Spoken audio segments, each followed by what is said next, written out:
Bien-aimés dans le Seigneur, chers amis du bout des ondes, nous vous saluons dans le beau et précieux nom de notre Seigneur et Sauveur Jésus-Christ en ce dimanche 4 octobre 2020. L'Église protestante du Sénégal médite sur le thème « La vigne du Seigneur et les vignobles ». La prédication sera assurée par la sœur Elvire Foutou, presbytre et membre de l'Église protestante du Sénégal. À la présentation, Florence Kembo, mise en onde, Charles Mengou.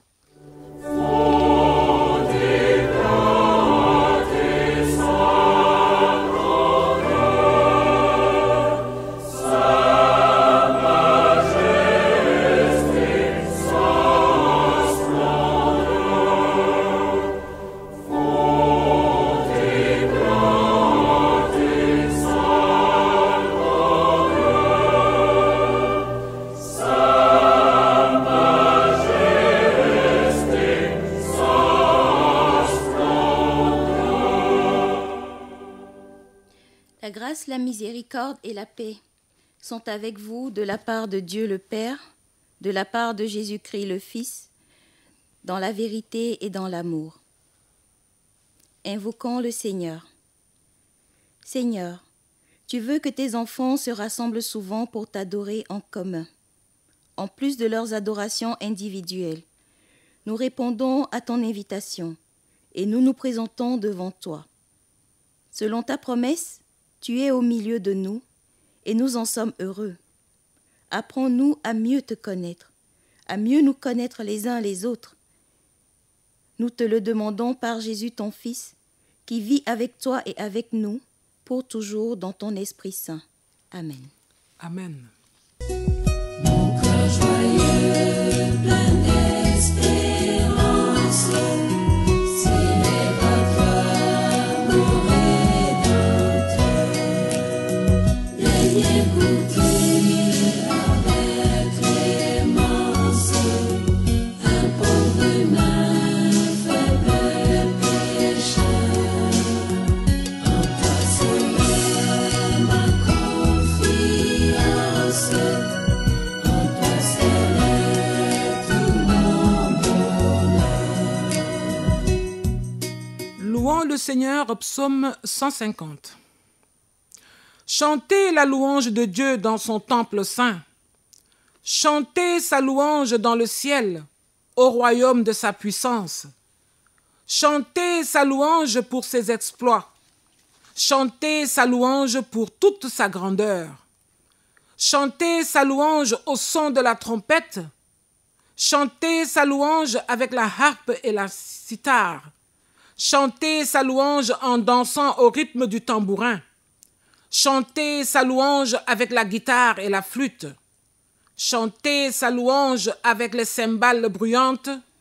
Chantez sa louange avec les cymbales de fanfare.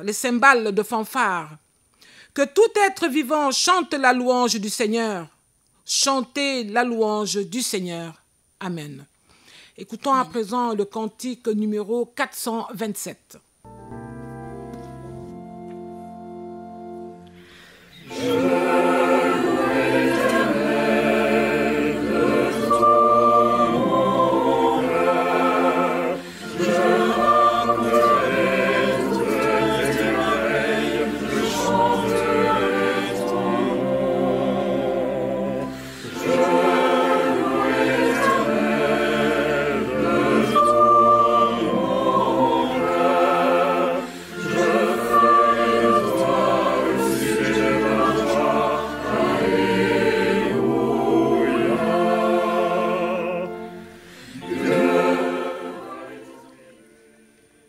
Écoutons, mes frères, mes sœurs, comment Dieu veut être servi.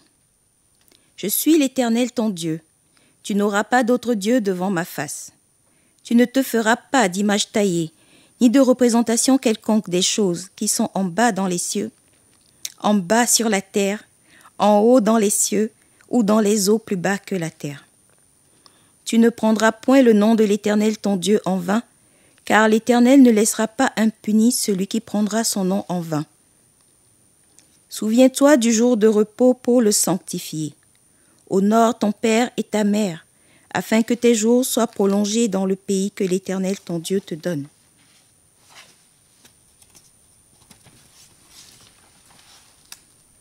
Tu ne commettras pas de meurtre, tu ne commettras pas d'adultère, tu ne commettras pas de vol, tu ne diras pas de faux témoignages contre ton prochain, tu ne convoiteras point la maison de ton prochain, ni aucun bien qui appartienne à ton prochain. Et voici de quelle manière notre Seigneur Jésus a résumé cette loi. Tu aimeras le Seigneur ton Dieu de tout ton cœur, de toute ton âme et de toute ta pensée. C'est là le premier et le plus grand commandement. Et voici le second qui lui est semblable. Tu aimeras ton prochain comme toi-même. Amen. Amen.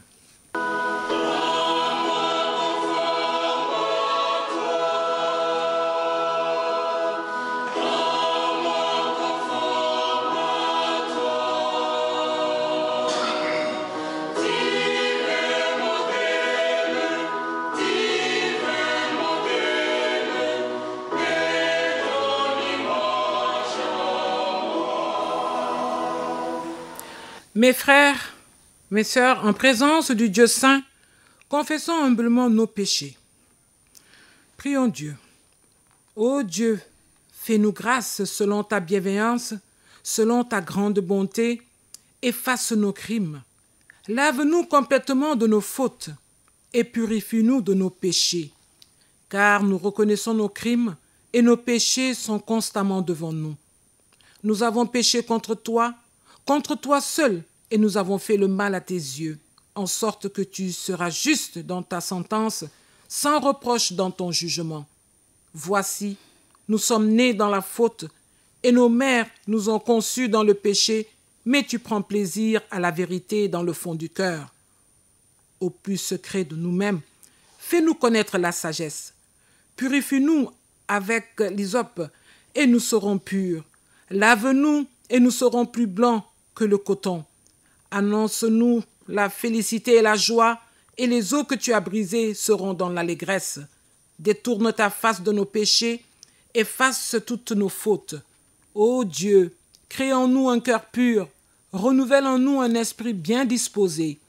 Ne nous rejette pas loin de ta face, ne nous retire pas ton Esprit Saint. Rends-nous la joie de ton salut, et qu'un esprit de bonne volonté nous soutienne. Nous enseignerons tes voies à ceux qui se révoltent, et les pécheurs reviendront à toi. Ô Dieu, Dieu de notre salut, délivre-nous du sang versé, et nos langues acclameront ta justice. Seigneur, ouvre nos lèvres, et nos bouches proclameront ta louange, car tu ne prends pas plaisir au sacrifice, autrement nous t'en donnerons. Tu n'agrées pas l'holocauste. Les sacrifices agréables à Dieu, c'est un esprit brisé, un cœur brisé et contrit. Ô Dieu, tu ne le dédaignes pas, mais viens à notre secours. Amen.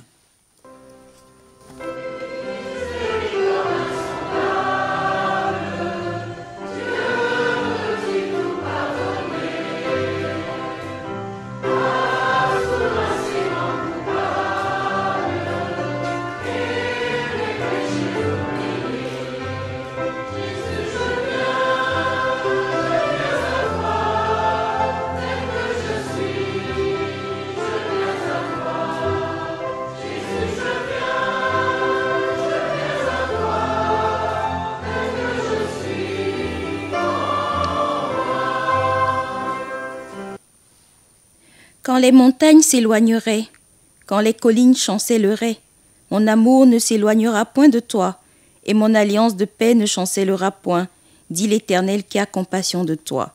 Amen. Amen.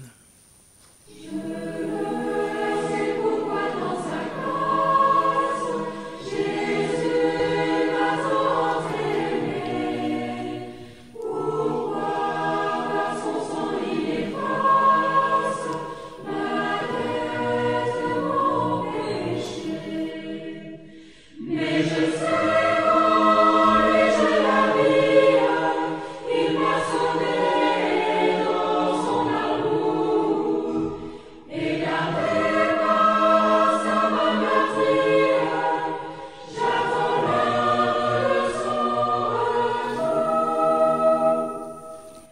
proclamons à présent notre foi chrétienne par le symbole de Nicée-Constantinople. Nous croyons en un seul Dieu, le Père Tout-Puissant, Créateur du ciel et de la terre, de toutes les choses visibles et invisibles. Nous croyons en un seul Seigneur, Jésus-Christ, le Fils unique de Dieu, né du Père avant tous les siècles, Dieu venu de Dieu, lumière issue de la lumière, vrai Dieu issu du vrai Dieu, engendré et non créé, d'une même substance que le Père et par qui tout a été fait, qui pour les hommes et pour notre salut est descendu des cieux et s'est incarné par le Saint-Esprit dans la Vierge Marie et a été fait homme. Il a été crucifié pour nous sous Ponce Pilate. Il a souffert et il a été mis au tombeau. Il est ressuscité des morts le 3e jour, conformément aux Écritures, et est monté aux cieux où il siège à la droite du Père. De là, il reviendra dans la gloire pour juger les vivants et les morts, et son règne n'aura pas de fin. Nous croyons en l'Esprit Saint, qui règne et qui donne la vie, qui procède du Père et du Fils, qui a parlé par les prophètes, qui avec le Père et le Fils est adoré et glorifié. Nous croyons en l'Église, une, sainte, universelle et apostolique. Nous confessons un seul baptême pour la rémission des péchés. Nous attendons la résurrection des morts et la vie du monde à venir. Amen. Amen. Nous écoutons la chorale.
Inclinons-nous pour la prière d'illumination.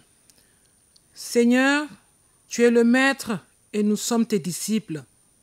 C'est de toi que nous avons tout à apprendre et à croire ce qui concerne ton royaume. Mais tu as promis ton esprit de vérité pour nous conduire dans toute la vérité. Ouvre nos oreilles et dispose nos cœurs afin que nous recevions ensemble maintenant la connaissance du salut que tu accordes aux hommes. Amen. Amen. Le thème de prédication retenu par l'Église protestante du Sénégal en ce dimanche est « La vigne du Seigneur et les vignobles ». Les 3 textes qui viennent en support à ce thème sont Ésaïe, chapitre 5, les versets 1 à 7. Philippiens, chapitre 4, les versets 6 à 9. Enfin, l'Évangile selon Matthieu, chapitre 21, les versets 33 à 43. Ésaïe, chapitre 5, les versets 1 à 7, qui dit ceci. « Laissez-moi chanter une chanson au nom de mon ami. Elle parle de mon ami et de sa vigne. Mon ami avait une vigne sur une petite colline au sol fertile. Il a retourné la terre, il a enlevé les pierres et dans sa vigne, il a mis des plants de bonne qualité. Il a construit une tour pour surveiller la plantation et il a aussi creusé un pressoir. Il attendait de sa vigne du bon vin, du bon raisin, mais elle n'a donné que du raisin acide. Alors mon ami a dit, Vous qui habitez Jérusalem, vous les gens de Juda, c'est vous qui allez juger entre ma vigne et moi. J'ai tout fait pour ma vigne, je ne pouvais rien faire de plus. J'attendais du bon raisin, mais elle n'a donné que du raisin acide. Pourquoi donc? Eh bien, je veux vous dire ce que je vais faire à ma vigne. J'arracherai la clôture qui l'entoure, et les animaux mangeront les feuilles de ses plants. Je démolirai son mur, et les passants écraseront sa terre en marchant dessus. Je ferai d'elle une terre de brousse. Personne ne coupera ses branches, personne n'arrachera ses mauvaises herbes. Des buissons d'épines pousseront dans ma vigne, et j'interdirai aux nuages de laisser tomber la pluie sur elle. La vigne du Seigneur de l'univers, c'est Israël. Oui, la plantation qu'il aimait tant, c'est le peuple de Juda.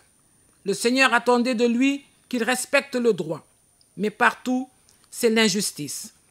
Il attendait de lui la justice. Mais partout, ce sont les cris des gens sans défense. Amen. Amen. La deuxième lecture se trouve dans Philippiens chapitre 4, les versets 6 à 9, qui dit ceci.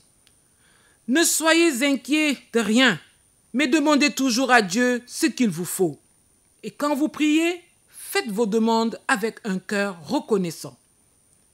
Ainsi, la paix de Dieu, qui dépasse tout ce que nous pouvons comprendre, gardera vos cœurs et vos pensées unis au Christ Jésus. En tout cas, frères et sœurs, voici ce qui doit vous intéresser. Tout ce qui est vrai et mérite d'être respecté, tout ce qui est juste et pur, tout ce qu'on peut aimer et approuver, tout ce qui est très bon et ce qui mérite des félicitations. Faites ce que vous avez appris de moi, ce que vous avez reçu et entendu de moi, ce que vous m'avez vu faire. Et le Dieu qui donne la paix sera avec vous. Amen. Amen. Enfin, l'évangile de Matthieu, au chapitre 21, les versets 33 à 43. Nous lisons. Écoutez une autre histoire. Un propriétaire plante une vigne. Il l'entoure d'un mur, il creuse un trou pour le pressoir à raisin. Il construit une tour pour surveiller la vigne. Ensuite, il laisse la vigne à des vignerons et il part en voyage. Au moment où on récolte le raisin, il envoie ses serviteurs vers les vignerons pour aller chercher son raisin.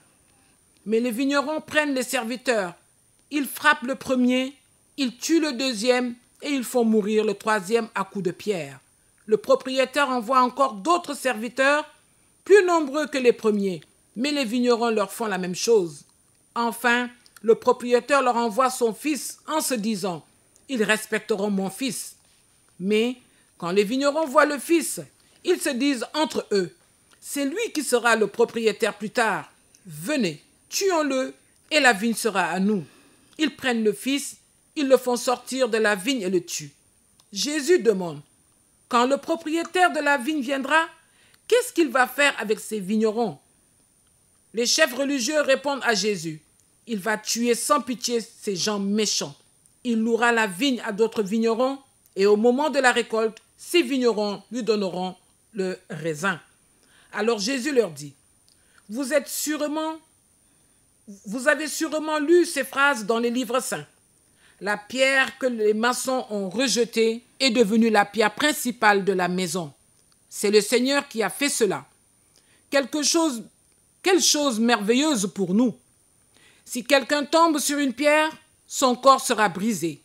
Si cette pierre tombe sur quelqu'un, elle l'écrasera. C'est pourquoi, je vous le dis, Dieu vous enlèvera le royaume et il le donnera à un peuple qui produira les fruits du royaume. Amen. Amen. La prédication sera donnée par la sœur Elvire Afoto.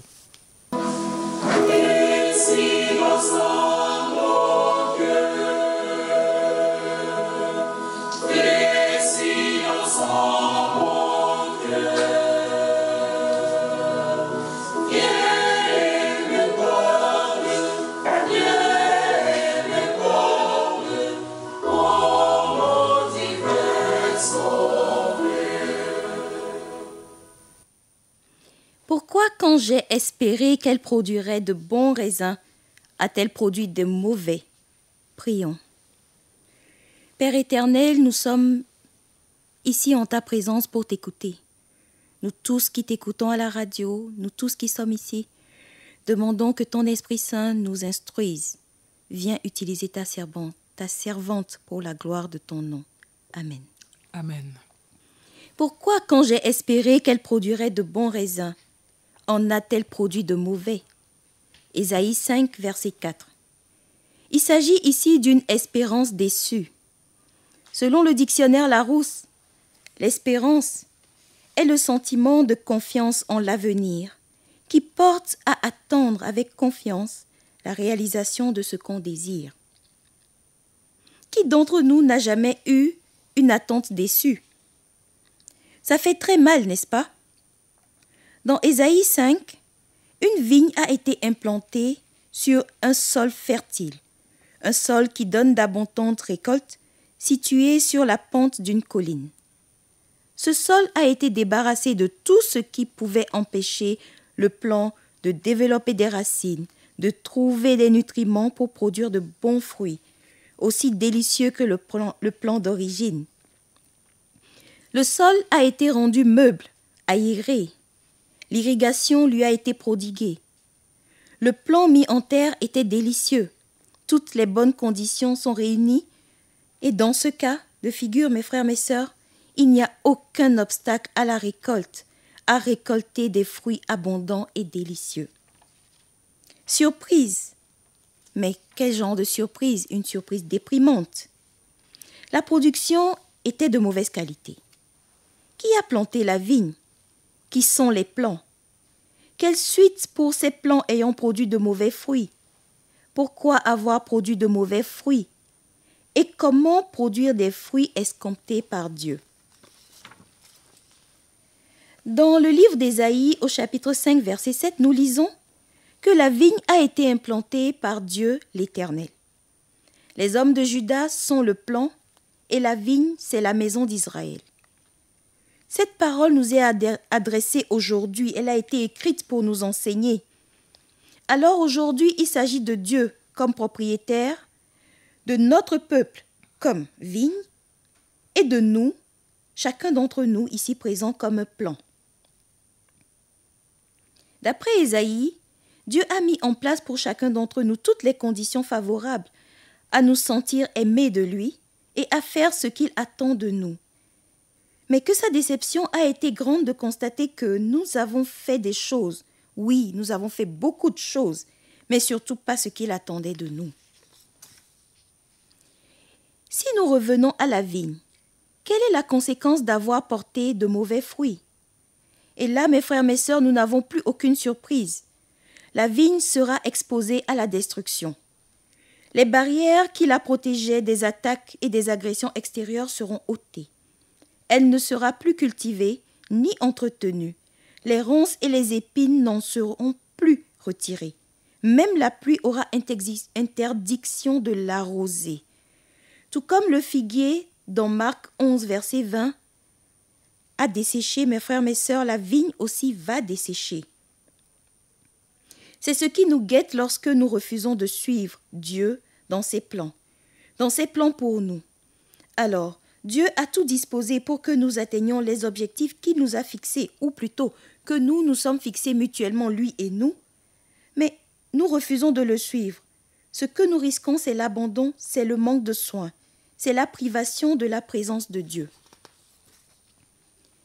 Nous le lisons également dans Matthieu 21 au verset 41. Il fera périr misérablement ces misérables, et il affermera la vigne à d'autres vignerons qui lui en donneront le produit au temps de la récolte. Ici, ce sont les vignerons qui ont refusé de donner aux propriétaires de la vigne la récolte. Il s'agit encore de personnes qui ne respectent pas leur contrat. Au départ, la vigne leur a été allouée et à la fin de la récolte, ils devaient donner la récolte aux propriétaires. Ils acceptent toutes les bonnes conditions au départ, puis chemin faisant, ils trouvent qu'ils peuvent faire leur propre volonté et blesser celui qui a tout pourvu à leur attention. Quand Dieu nous appelle à lui, mes frères, mes sœurs, il traite une alliance avec nous. Par amour, il nous donne tout ce dont nous avons besoin pour respecter notre part dans l'alliance. D'où nous vient l'idée, cher ami, que nous pouvons le dribbler. Dans Luc 6, versets 43 à 44, nous lisons « Ce n'est pas un bon arbre qui porte du mauvais fruit, ni un mauvais arbre qui porte du bon fruit, car chaque arbre se reconnaît à son fruit. Plus loin, on ne cueille pas des figues sur des épines. Alors, qu'est-ce qui pousse à donner de mauvais rendements malgré les excellentes conditions de production? Par mauvais rendement, nous devons comprendre le fait de décevoir l'espérance, le fait de ne pas donner ce qui est attendu de nous par Dieu, le fait de manquer sa cible. Chacun peut l'appeler comme il veut, d'autres disent que c'est le péché. Moi, je ne cite rien, je vous laisse déduire vous-même, parce que l'Esprit Saint va vous éclairer.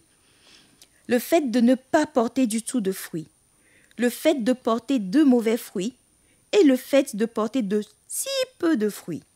Chacun, pour sa part, pourra compléter cette liste. Elle n'est pas du tout exhaustive. La réponse à notre question, nous la trouvons dans Jean 15, au verset 4.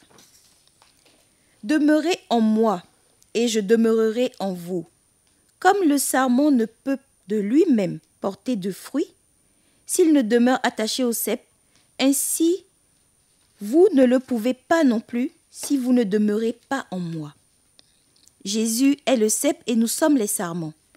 Et Jésus est la parole de Dieu. Nous comprenons aisément que si la parole de Dieu ne demeure pas en nous et que nous ne demeurons pas attachés à la parole, nous ne pouvons pas faire la volonté de Dieu. Comment donc, à présent, mes frères, mes sœurs, pouvons-nous ne pas décevoir les attentes de Dieu à notre égard? Nous continuons la lecture dans Jean 15, 1 à 5. Il est clair, là-bas nous comprenons que nous devons demeurer attachés en Jésus-Christ, demeurer attachés à lui, rester en lui. Sa sève coulera en nous et nous porterons du fruit en abondance. Nous allons apporter une précision sur le verbe demeurer. Demeurer revient à rester, revient à y être longtemps. Demeurer, c'est ne pas partir.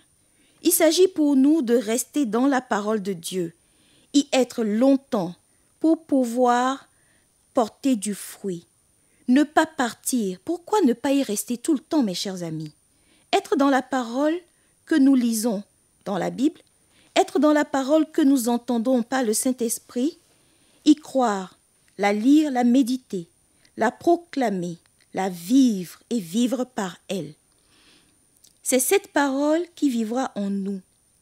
C'est Jésus qui l'a déclaré. Quand nous vivons dans la parole vit en nous. Essayons. Nous avons tout à y gagner. C'est alors que nous devenons le temple du Saint-Esprit et que nous pouvons vivre la parole de Dieu. C'est alors que nous pouvons obéir à l'exhortation de l'apôtre Paul dans Philippiens 4, 6 à 9 qui nous dit « Ne vous inquiétez de rien, mais en toute chose faites connaître vos besoins à Dieu par des prières et des supplications avec des actions de grâce. Et la paix de Dieu qui surpasse toute intelligence gardera vos cœurs et vos pensées en Jésus-Christ. Au reste, frères, que tout ce qui est vrai, tout ce qui est honorable, tout ce qui est juste, tout ce qui est pur, tout ce qui est aimable, tout ce qui mérite l'approbation, tout ce qui est vertueux et digne de louange, soit l'objet de vos pensées. Ce que vous avez appris, reçu et entendu de moi, et ce que vous avez vu en moi, pratiquez-le. Et le Dieu de paix sera avec vous.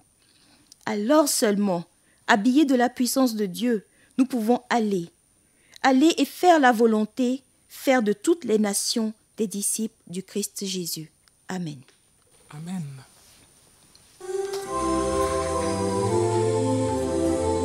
Que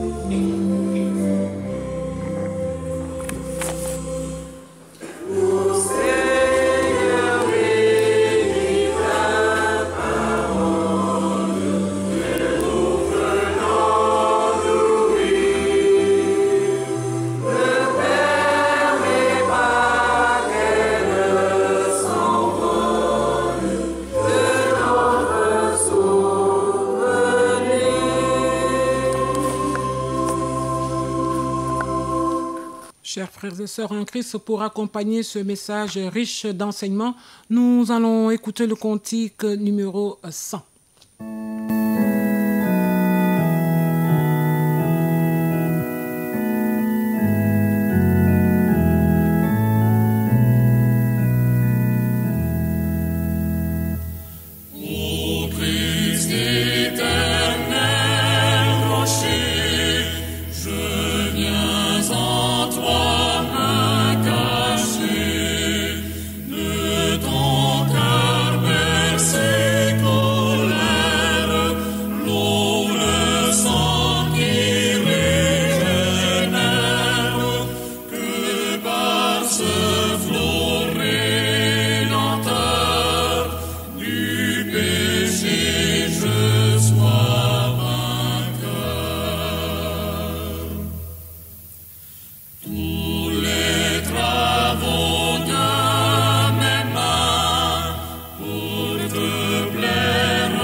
Inclinons-nous dans la prière d'intercession.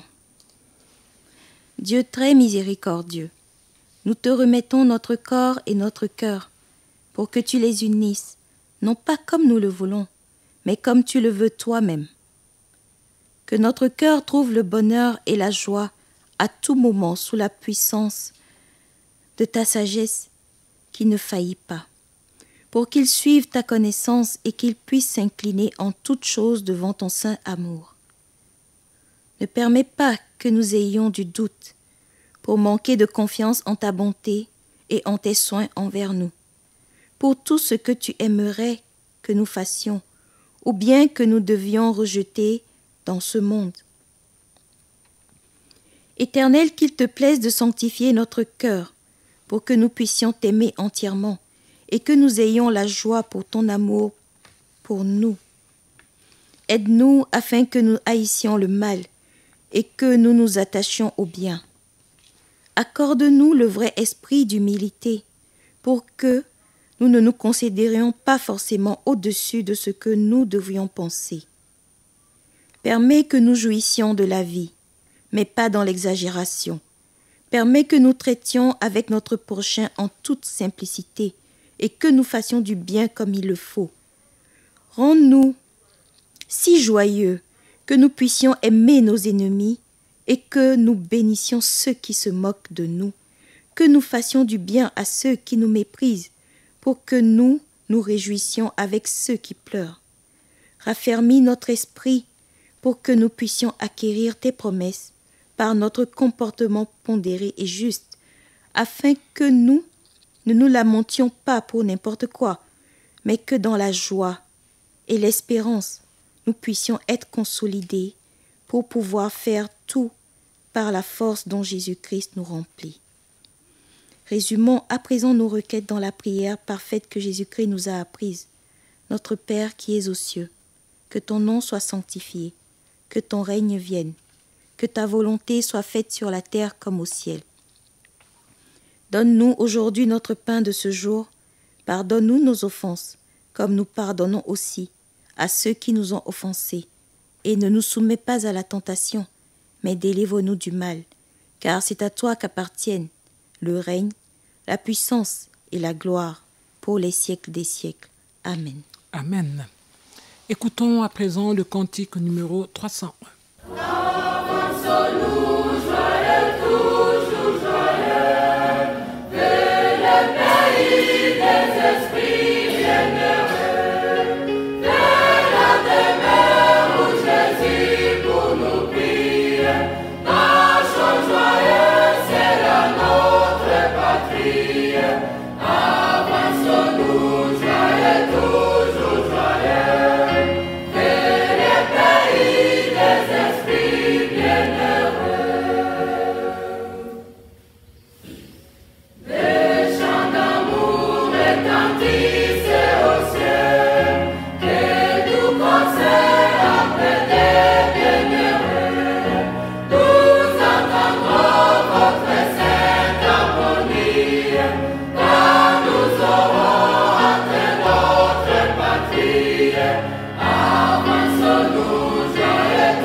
Recevons l'exhortation et la bénédiction de la part du Seigneur.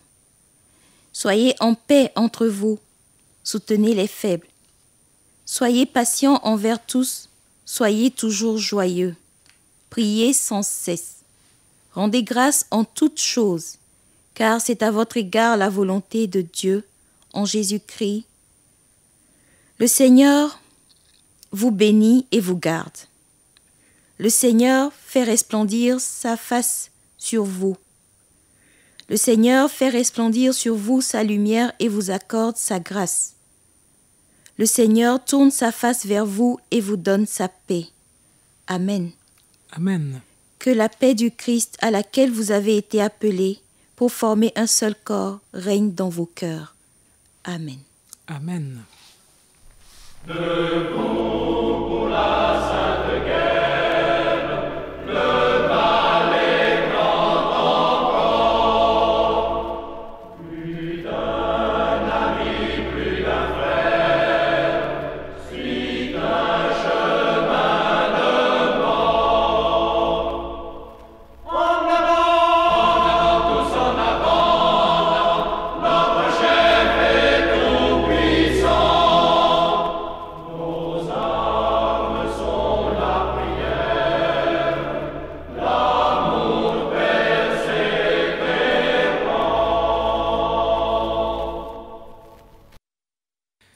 C'est la fin de notre culte, chers amis du bout des ondes. Merci de nous avoir suivis. Merci à Charles Mengou pour la partie technique. Merci à la sœur Elvire Afoutou, presbytre de l'Église protestante du Sénégal, pour le message du jour. Florence Kembo à la présentation. Rendez-vous dimanche prochain, même heure, même fréquence. Dieu nous bénisse tous et bon dimanche.